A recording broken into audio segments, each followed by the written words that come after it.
How to create an insta-kill power-up. First we need to set up the components that we need.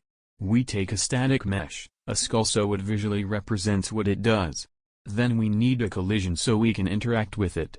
I have chosen a sphere collision and we scale it up to the size that we want. You can take what you want, it is personal preference. To give it a nice touch when it spawns, we add a rotation component and set it to rotate on the axis we want. That is all that we need for the visual part. Now for the components we need in the blueprint. From the collision that we have chosen, we take on component begin overlap. We cast to our third-person blueprint or whatever blueprint you are using. So if a zombie walks over it, you do not get one hit. Then we create a widget and add it to the viewport, so we can display the timer on screen how long insta-kill is active. We set our variables we need. We set insta-kill boolean to true. We set the timer on event we will create in our character blueprint and set and high value for insta-kill multiplier that we add to our weapon's base damage. We set the amount of zombie points we want to get when we walk over it. And in case double point is active, we need to add 2 times the points, and we set our zombie points to the new value. We add a do once node so the sound doesn't loop when we pick up the power-up.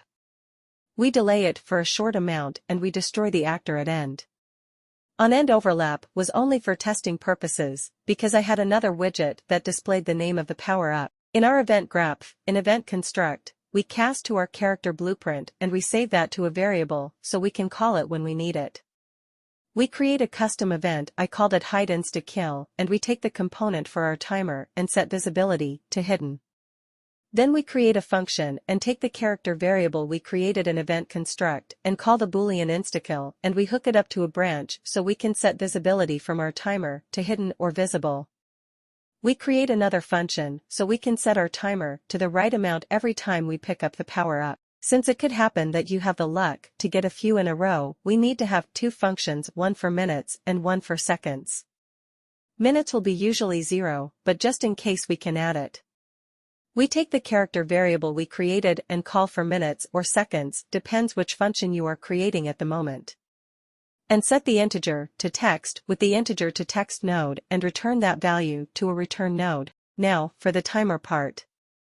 In our character blueprint on event tick, we create a branch and hook it up to the variable instakill active, we delay it for a second. After the delay, we add another branch, take the integer seconds instakill variable, and we check if time is equal to 0.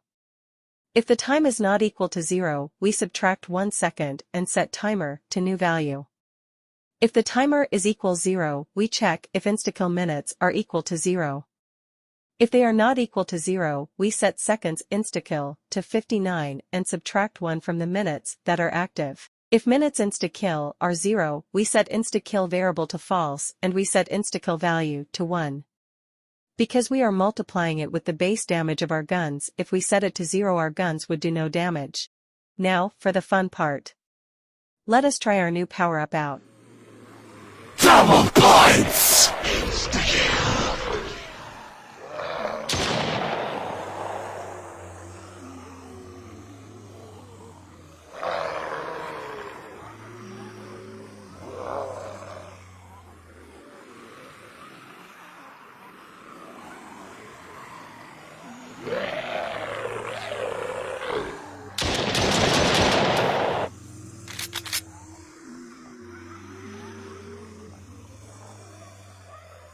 Kaboom!